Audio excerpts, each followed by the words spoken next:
ग्रहों की गति संबंधी केपलर का सिद्धांत। चलिए बहुत ध्यान से होता है, ज्योग्राफी में भी आपको इस सिद्धांत को थोड़ा बहुत पढ़ना है।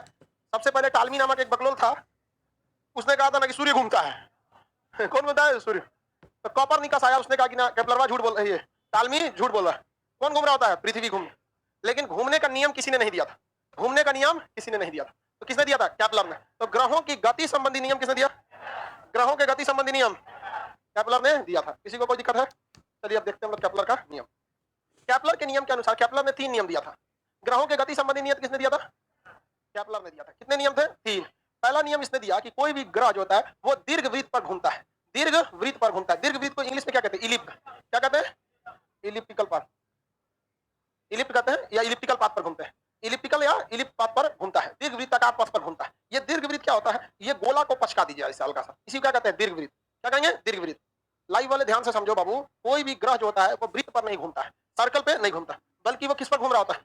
दीर्घवृत्त पर घूम रहा होता है कोई भी ग्रह। दीर्घवृत्त की एक खासियत होती है, इसका सेंटर इसका नहीं होता, क्योंकि बीचों बीच होगा ही नहीं इसका, बल्कि इसका फोकस होता है। क्या होता है? फोकस। साइड में होता है फोकस। ये हो गया फोकस। तो केपलर ने कहा था कि कोई भी ग्रह सूर्य के चारों ओर किस कक्षा में घूमता है? दीर्घवृत्त, इलिप्टिकल पाथ पर घूमता है। और सूर्य उसके सेंटर में ना होकर कहां होता है? फोकस पर होता है। किस पर होता है? फोकस पर। याद रहेगा ना, सूर्य कहां होता है?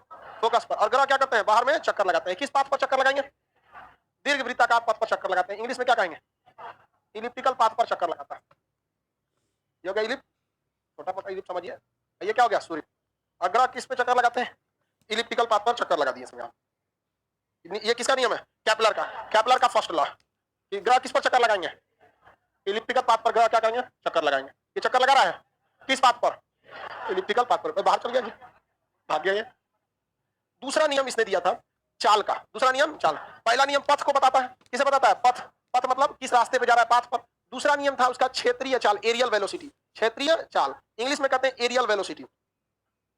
एरियल वेलोसिटी, क्षेत्रीय चाल। यानी ये किसे बता रहा था? चाल को। क्षेत्रीय चाल क्या होता है? तो क्षेत्रीय चाल में 2 चीजें समझना है आपको।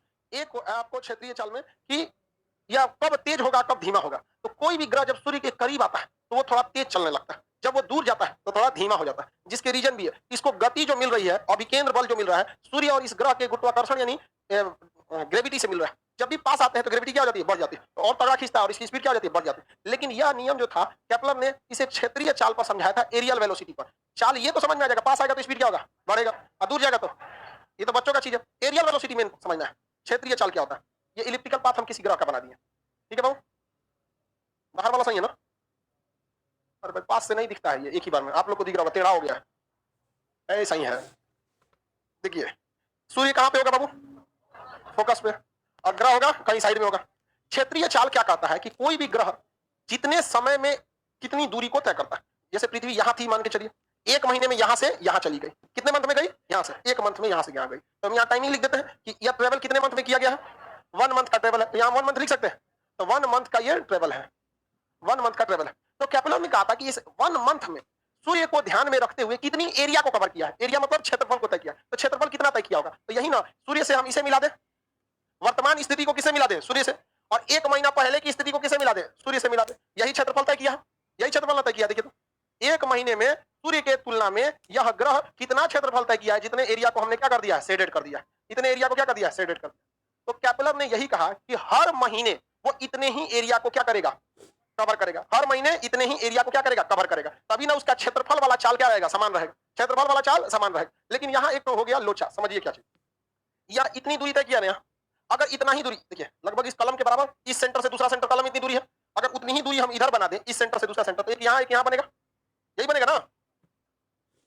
तो ये बताइए क्या अभी के हिसाब से क्षेत्रफल बराबर हो पाएगा? क्षेत्रफल बराबर होगा? नहीं। देख लीजिए खुद ही, बताइए। ये तो क्षेत्रफल कम हो गया, क्षेत्रफल कम हो गया। तो केपलर का क्या दूसरा नियम जो कहा था कि क्षेत्रफल वाला चाल क्या रहेगा? नियत रहेगा, क्या वो सही है? गलत है। तो केपलर ने कहा कि गलत कैसे है? गलत यहां बनाया ही गया है। रीजन क्या है? समझिए ध्यान से। अभी आपको पता है कि जब कोई ग्रह दूर रहता है तो उसकी चाल धीमी रहती है, उसकी चाल धीमी रहती है। लेकिन जब पास आएगा तो चाल क्या हो जाएगा? बढ़ जाएगा। तो क्या 1 महीना में इतने दूरी तय करेगा कि बढ़ जाएगा? बढ़ेगा कि नहीं बढ़ेगा? तो वही बोला था केपलर ने कि जब कोई भी ग्रह कहां आता है? पास आता है, तो उसकी चाल क्या हो जाती है? बढ़ जाती है। उसकी चाल बढ़ जाएगी। तो चाल बढ़ेगी तो 1 महीना में इतने दूरी तय करेगा कि ज्यादा कर देगा? तो यहां पर अगर है कोई ग्रह तो 1 महीना में अगर इस चाल के हिसाब से देखेंगे तो यहां आना चाहिए, लगभग यहां आना चाहिए। लेकिन सूर्य के पास आया है इसलिए इसकी चाल क्या आ जाएगी? बढ़ जाएगी। तो लगभग कहां चला जाएगा? यहां चला जाएगा, यहां चला जाएगा। इसमें बढ़ जाएगा तो यहाँ चला जाएगा। अब हम इसका क्या मिलाते हैं, एरियल वेलोसिटी यानी क्षेत्रीय चाल, तो क्षेत्रफल मिलाएंगे कि नहीं मिलाएंगे? इसके सेंटर को सूर्य से मिला दे, मिला दिए, इसके सेंटर को किसे मिला दिया, सूर्य, फिर इसके सेंटर को किसे मिला दिया, सूर्य। आप बताइए इन दोनों का एरिया निकाले, सेट कर देते हैं एरिया को, इन दोनों का एरिया लगभग लगभग क्या आएगा, सेम आएगा। आपको लगेगा कि ये ज्यादा है, ये ज्यादा नहीं है, पतला है, क्या है, पतला है, इसलिए ज्यादा लग रहा है। ये क्या है, मोटा है, मोटा यहाँ पे पतला। तो ये एरिया जितना तय किया उतना ही एरिया ये भी तय किया। ये कितने मंथ में, और ये भी कितने मंथ में, लेकिन बताइए या एक मंथ में दूरी ज्यादा क्यों तय कर दिया? क्योंकि सूर्य के पास आने के कारण इसकी चाल क्या हो गई थी, बढ़ गई। सूर्य के पास आने से इसकी चाल बढ़ गई। इसी को कहते हैं क्षेत्रफल वाला चाल या एरियल वेलोसिटी या क्षेत्रीय चाल। क्षेत्रीय चाल हमेशा क्या रहेगा, सेम रहेगा। क्षेत्रीय चाल हमेशा क्या रहेगा, सेम रहेगा। जैसे अगर कोई ग्रह यहां से फिर उठ के जाता है, यहां से कहां जाता है, यहां जा रहा है, और फिर एक महीने में यहां से यहां चला गया, कितने महीने का ये ट्रेवल दिखा रहा है, एक मंथ का ट्रेवल है, 1 मंथ का ट्रेवल। अब यहाँ पे भी क्षेत्रीय चाल समान रहेगा कि नहीं रहेगा? कैसे निकालेंगे क्षेत्रीय चाल? इसका सेंटर को किसे मिला दिया, सूर्य से, फिर इसके सेंटर को किसे मिला दिया, सूर्य से, क्षेत्रफल को क्या कर देते हैं, दर्शा देते हैं। अभी हम जो बनाए हैं ये तो अपने मन से बना दिए ना, बट जो रियल में रहता है उसका क्षेत्रफल क्या रहता है, सेम रहता है। तो भाई नाप के नहीं बनाए हैं, रियल में जब देखेंगे ना तो उसका क्षेत्रीय चाल क्या रहता है, सेम रहता है। क्षेत्रीय चाल क्या रहता है, सेम। तो आप क्षेत्रीय चाल समझ में आ गया ना, क्षेत्रीय चाल किसे कहा जाता है, क्या होता है क्षेत्रीय चाल? एक समान समय में सूर्य तथा ग्रह के बीच तय की गई क्षेत्रफल अर्थात दूरी क्या रहती है, समान रहती है। एक मंथ में जितना क्षेत्रफल इधर तय किया उतना ही किसी अन्य समय में एक मंथ में उतना ही करते जाएगा। इससे यह पता चलता है कि कोई भी ग्रह जब सूर्य के पास आता है तो उसका स्पीड बढ़ जाता है। अच्छा एक बात आप अपने मन से सोच के बताइए, अगर सूर्य के पास आने से यानी सन के पास आने से किसी प्लेनेट का, किसी ग्रह का स्पीड अगर नहीं बढ़ता, उतना ही कांस्टेंट रहता, तो क्या यह केपलर का क्षेत्रफल समान वाला नियम सही हो पाता? पक्का फेंका जाता। क्योंकि देखिए अगर जितनी स्पीड से यहां घुमा है तो लगभग इतना इस कलम में इतना डिस्टेंस तय किया, अगर उतना ही स्पीड से यहां घूमता तो इतने डिस्टेंस तय करता, तो क्या उतने दूर में उतना क्षेत्रफल आ पाता? क्षेत्रफल कम हो जाता। तो केपलर का दूसरा नियम इसीलिए सक्सेस है क्योंकि ग्रह जब सूर्य के करीब जाते हैं तो उनकी चाल क्या जाती है, क्या जाती है, बढ़ जाए। आगे बढ़ जाए, कोई दिक्कत नहीं। क्षेत्रफल केपलर का पहला नियम क्या है, पथ। कोई भी ग्रह किस पथ पर घूमता है, किस पर, दीर्घवृत्त पर। किस पर घूमेगा, और सूर्य कहां, सेंटर पे की फोकस पर। क्षेत्रीय चाल का नियम किसमें है, सेकंड रो में। क्षेत्रीय चाल से हमें क्या पता चलता है कि ग्रह जब सूर्य के करीब आते हैं तो चाल बढ़ जाता है। तीसरा नियम देख लेते हैं, केपलर का नियम खत्म हो जाएगा। फिजिक्स में मजा आ रहा है सर, हाँ घर से रिवीजन करोगे तो तुमको कौन सी हुआ है, गया इसका तबीयत खराब, बहुत ही बीमार पड़ता है बेला। अब कौन सा नियम देखना है, तीसरा नियम। दूठो इसी बनाने देते हैं, दूसरे पेज पे तीसरा बता देंगे, इसमें नहीं हटेगा, हट जाएगा, नहीं हटेगा। तो तीसरा नियम थोड़ा उटपटांग है। थर्ड लॉ नियम का, कोई भी सेंटर अगर देखते हैं, सर्कल क्या देखते हैं, सर्कल, इसमें इलिप्ट है कि नहीं है, तो जी अगर आप सर्कल देखते हैं तो इस सर्कल के अंदर क्या पाया जाता है, रेडियस। क्या पाया जाएगा, रेडियस, नहीं तो इसका व्यास पाया जाएगा। क्या पाया जाता है, व्यास। व्यास का आधा क्या होता है, रेडियस। लेकिन जब आप बात करते हैं किसकी, इलिप्ट की, तो इलिप्ट में रेडियस नहीं पाया जाता क्योंकि पता है इलिप्ट में सेंटर होता है, इलिप्ट में सेंटर नहीं होता है। अब इलिप्ट ठीक बन रहा है, अब ठीक है, हमको पता ही नहीं था कि इसमें इलिप्ट भी है। बहुत बहुत चीज है इसमें, सर में हमको टेक्नोलॉजी वाला चीज आता ही नहीं। तो क्या इसमें बनाया जाता है, इसमें व्यास नहीं होता है, इसमें व्यास नहीं होता है, इसमें दो एक्सेस होते हैं। देखो बाबू ये इंटर का मैथ है, इसलिए इसको ध्यान से समझना, क्योंकि आप सब उस दुनिया से लात खा के आए हैं, इंजीनियरिंग मेडिकल से लात खा के आए हैं, क्योंकि उसी में शुरुआत में लड़का जाना चाहता है। इसमें एक अक्ष ये वाला होता है, ये तो सीधा जा ही नहीं रहा, इसमें सीधा वाला लाइन भी होगा है? ये क्या हो गया, एक तो मेजर एक्सिस और एक होता है इसमें माइनर एक्सिस। कौन सा एक्सिस, सेंटर में है कि नहीं, ये सेंटर है, ओए कलम वाला हो गया है, कलर अलग रखना पड़ेगा ना, ठीक है, ठीक है चलेगा क्या, आगे पीछे, आगे पीछे तो जा ही सकता है, ठीक है। अरे छोड़ो उसको बाबू यार, तो लोग पढ़ाई पे ध्यान नहीं देगा, लेकिन ये अच्छा सिस्टम है इसमें, हा? हमको पता ही नहीं था। देखिए बाबू इसमें केवल और केवल एक ही व्यास होता है। क्यों एक ही होता है, क्योंकि कईयों से खींचिएगा तो उसकी लंबाई उतनी रहेगी। देखिए जितनी लंबाई इस व्यास की है उतना ही लंबाई इस व्यास का भी होगा, क्योंकि सर्कल क्या होता है, सेम होता है। अरे कई को तो ऐसा देख रहा है, पहली बार सब वृत्त देख रहा है, गधा कहीं क्या सब ये कैसे हो गया, ये हो गया centre point of a circle. Centre से ये हो गया परिधि, एक परिधि से दूसरी परिधि तक खींची गई वह रेखाखंड जो वृत्त के सेंटर को होकर गुजरता है उसे व्यास कहते हैं।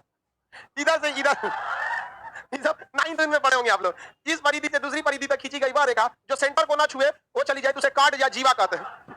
सबसे बड़ी जीवा व्यास होता है, नहीं पढ़े, बहुत सब आदमी बचपन में पढ़ा, छोटका लड़कपन सबको हम लोग देखते हैं तो हमको बड़ा अचंभा होता है, तो अभी इसके दिमाग में कितना डाउनलोडिंग बाकी है। बहुत बहुत मेहनत से डाउनलोडिंग होता है। बचपन में जो आप पढ़े रहते हैं एक्चुअली वो केवल वो पढ़े रहते हैं जिसका आगे जाके यूज होने वाला है। वो काम लायक उतना थोड़े रहता है। मेन तो पढ़ाई चालू होता है इंटर से। नाम है उसका इंटर, मतलब प्रवेश। इंटर मतलब प्रवेश। अब तो आप पढ़ाई में क्या किए हैं? प्रवेश किए। उससे पहले तो तैयारी चल रही थी आपकी। परछावन कहाँ हो रहा है? इंटर में। कहीं कोई इंटर में लाल पीला हरा पे चल जाता है, हाँ, दूसरे प्रवेश कर जाता है। बाबू देखिए, इसमें कोई भी ये व्यास है, आप यहां से यहां ये व्यास खींच दीजिए या ये व्यास खींचिए, दोनों की लंबाई क्या रहेगी? सेम। इस व्यास की भी लंबाई सेम, इसकी भी लंबाई सेम, लेकिन इसमें क्या ऐसा हो सकता है? देखिए यहां पे अलग हो जाएगा, यहां पे अलग हो जाएगा, यहां पर अलग अलग हो जाता है। तो देखिए इसका एक फोकस होता है। तो इसमें दो तरह के व्यास होते हैं, एक बड़ा वाला व्यास, एक छोटा वाला व्यास। बड़े वाले व्यास को बोलते हैं मेजर एक्सिस, छोटे वाले व्यास को बोलते हैं माइनर एक्सिस। माइनर एक्सिस को 2b से दर्शाते हैं। किससे दर्शाते हैं? 2b से। माइनर एक्सिस को किससे दर्शाते हैं? 2b से। अब मेजर एक्सिस को किससे दर्शाते हैं? 2a से दर्शाते हैं। किससे दर्शाते हैं? 2a से।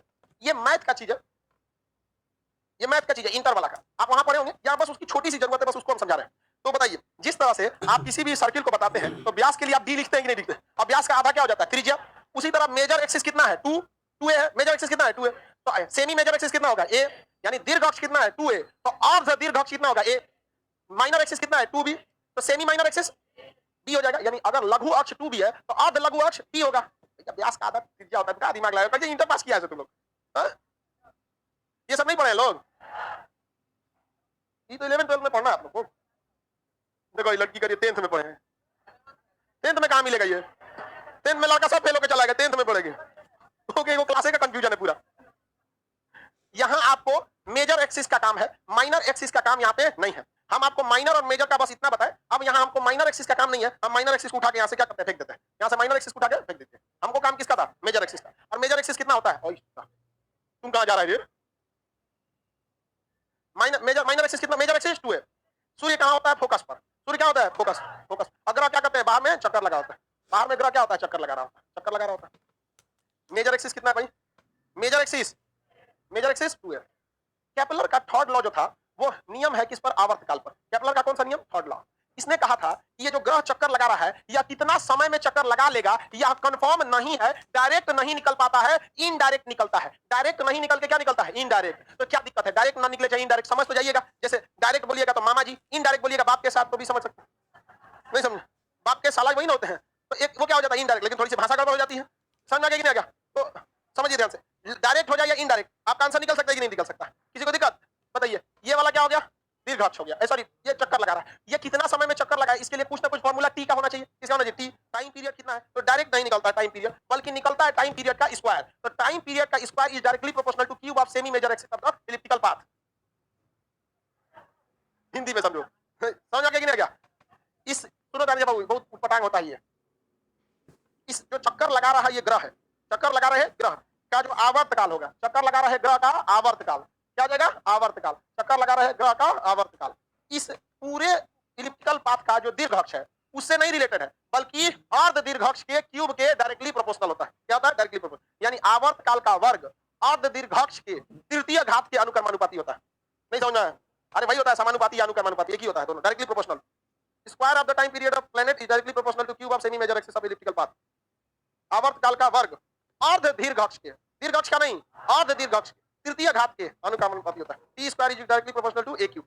T square directly proportional to, T square is directly proportional to. Hindi में समझाइए सर, तो हिंदी में तो बता रहे हैं। हो गया? ये कैसे पता चला? ये केपलर ने खोजा था। ठीक है, आप वैज्ञानिक बनने आए हैं नहीं ना? बस केपलर ने बोला, आप ध्यान से समझिए। जो समझने का टाइम था इंटर में, उस समय तो आप डेयरी मिल्क खरीद रहे थे, अब आए हैं जनरल कंपटीशन में। समझ गया? अभी इनको इस बात की जानकारी लेनी है कि आया कैसे। हाँ, उसमें गलत लिख दिया है, मटेरियल में उल्टा लिख दिया है, उसको सुधार के ये लिख दीजिएगा। वहां लिख दिया है कि a square is directly proportional to T cube. Typewriter को लगा होगा दोनों में क्या अंतर होता है? मैं तो इधर का उधर ग्रह पलट दिया। मटेरियल में थोड़ा सुधार कर लीजिएगा। वहां a square is directly proportional to क्या कर दिया? T cube. होना क्या चाहिए? T square is directly proportional to a cube. Sir ये लैब असिस्टेंट में क्वेश्चन पूछेगा भाई, जहां जहां फिजिक्स का क्वेश्चन होगा वहां आपको ये पूछा जाएगा। इंजीनियरिंग मेडिकल में भी ये पूछा जाता है, बट एक्चुअली क्या होता है कि उसमें बाकी सब्जेक्ट नहीं होते हैं। फिजिक्स केमिस्ट्री मैथ तीनों को होता है, इसलिए हुमच देता है उसी पर। समझ आ रहा है कि नहीं आ रहा है? वहां तो बाकी भी तो नहीं पूछता है ना, हिस्ट्री ज्योग्राफी पॉलिटी इकोनॉमिक्स नहीं पूछता है, तो आखिर कहीं ना कहीं जवाब बनाएगा कि नहीं बनाएगा? सर ये वाला फिर से बता दीजिए। देखो कोई भी जो ग्रह घूम रहा है इस पे चारों ओर, ये क्या निकल गया यहाँ से, कोई भी ग्रह ये जो घूम रहा है या कितना समय लेगा, उसका टाइम डायरेक्ट नहीं निकलता है बल्कि टाइम का स्क्वायर निकल जाता है। अब ये टाइम का स्क्वायर कितना होता है ये पता करना है तो इस ग्रह को छोड़ दीजिए, बल्कि आप इसका मेजर एक्सिस पता कर लीजिए, उसका आधा करिएगा तो सेमी मेजर एक्सिस आएगा और उसका क्या कर दीजिएगा, क्यूब कर दीजिए। जैसे हम आपको सिंपल सा एक एग्जांपल देते हैं, सिंपल एग्जांपल मान के चलिए कि इसका मेजर एक्सिस कौन सा, मेजर एक्सिस हिंदी में लिखे हैं मेजर एक्सिस दीर्घ अक्ष, दीर्घ अक्ष, दीर्घ अक्ष यानी 2a कितना दिया है 8, 8 सपोज 8 करोड़ किलोमीटर, 8 किलोमीटर तो होता नहीं है सोचा, बहुत लंबा होता है, तो हम सोचा करोड़ करेंगे तभी भाग जाएगा दिमाग से। 8 की जगह पे आप 8 लाख समझ सकते हैं, 8 करोड़ कम से कम तो 8 करोड़ होगा ही, नहीं समझ आया, तो 8 मान लीजिए यहाँ पर। तो बताइए सेमी मेजर एक्सिस कितना होगा, सेमी मेजर एक्सिस।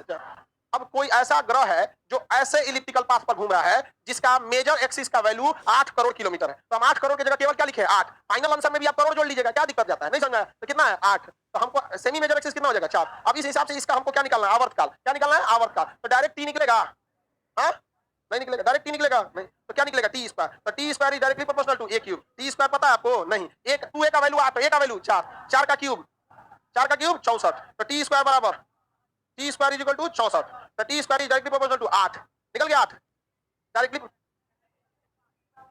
अरे या तो यहाँ स्क्वायर भी तो है, हाँ तो इसमें स्क्वायर करोगे तो कितना हो जाएगा 8, जगह नहीं है इधर,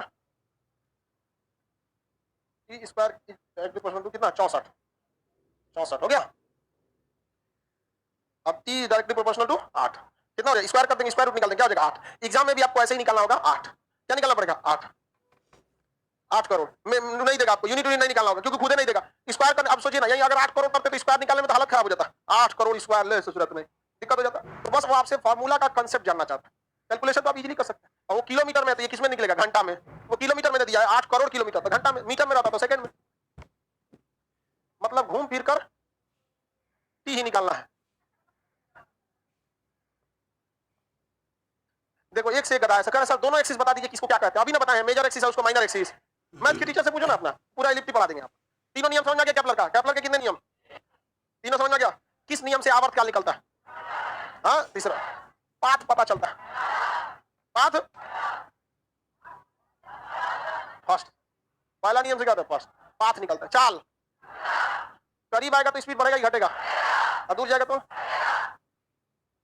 square of time period directly proportional to semi major axis of cube of semi major axis. कौन सा नियम है, हाँ इसमें खुदरा खुदरा क्वेश्चन पूछता है, कहेगा कि T square is directly proportional to a cube, Kepler का चौथा नियम है, हाँ तीसरा नियम है। कोई दिक्कत, एक तो लड़का था पढ़ने में बहुत गधा था, कमजोर था, उसको जल्दी याद नहीं होता था, हमसे पूछा कि सर ये एग्जाम में पूछेगा तो कोई ट्रिक बता दीजिए, अब बताओ इसमें क्या ट्रिक बताएगा, ये तो सिंपल सा चीज है। तो हम कहेंगे देख जहाँ क्यूब देखेगा तो समझ जाएगा तीसरा नियम है, इत्तेफाक से एग्जाम में दे दिया, अब वो क्यूब की जगह स्क्वायर देख लिया, कहा कि सर तो ट्रिक बताइए, 3 मैंने तीसरा नियम है, उसका इधर से पहले ध्यान किधर चला गया, इसमें दूसरा नियम मार के चला है, यहाँ के मिला रहा है, ट्रिक में गलती हो गया। अरे अरे कौन बेवकूफ वाला ट्रिक है। अब आप हर चीज के लिए ट्रिक देखते रहिएगा तो इसका क्या मतलब बनता है, फिजिक्स में ट्रिक मतलब क्या चीज, जब तक कंसेप्ट नहीं पता है फिजिक्स आपको नहीं आएगा, बोझ लगने लगेगा। सबसे आराम से हमको पढ़ाने में अच्छा लगता है फिजिक्स, कोई दिमाग उमाग नहीं, यहाँ कोई शांति से आओ समझा दो, ये ऐसे होगा समझ जाओ। सबसे उटपटांग लगता है ना खुदरा खुदरी याद कराना, समझ गए, शाहजहां के 14 लड़का 7 को मर गया 7 को बचा, जहां नारा रोशन नारा गौहा नारा, तो हिस्ट्री वगैरह बताने के लिए बता देता है, लेकिन होता है ना कि एक इजी कौन सा लगता है, फिजिक्स वगैरह चीज है ना, समझाने वाला चीज अच्छा लगता है, रटाने वाला चीज अच्छा नहीं। और कुछ कुछ चीजें होते हैं उद्योग धंधा इंडियन ज्योग्राफी में आ जाता है वो सब, ये समझ में आ गया केपलर के कितने नियम। एक गधा कहीं का लाइट का थोड़ा सा प्रॉब्लम हो सकता है, लाइट का थोड़ा प्रॉब्लम कर रहा है सर आपका आंख ये नहीं दिख रहा है, ये पढ़ ना, ये पढ़, आंख नहीं दिख रहा होगा, हल्का सा लाइट नहीं होगा, यहाँ ये दिख रहा है ना, आंखिया नहीं दिख रहा है, बाकी नियमों कहाँ गए जी, दूसरे पेज पे है। दोनों नियम समझ में आ गया, तीनों नियम। देखिए बाबू, शुरुआत में जब बनाया जाता है तो वृत्त बनता है, क्या बनता है वृत्त, वृत्त जो होता है अगर इसको चौड़ा कर देते हैं तो क्या बन जाता है इलिप्स, वृत्त को जब हम क्या कर देते हैं चौड़ा कर देते हैं तो क्या बन जाता है इलिप्स, क्या बन गया इलिप्स, तो वृत्त इससे वृत्त बन गया जी।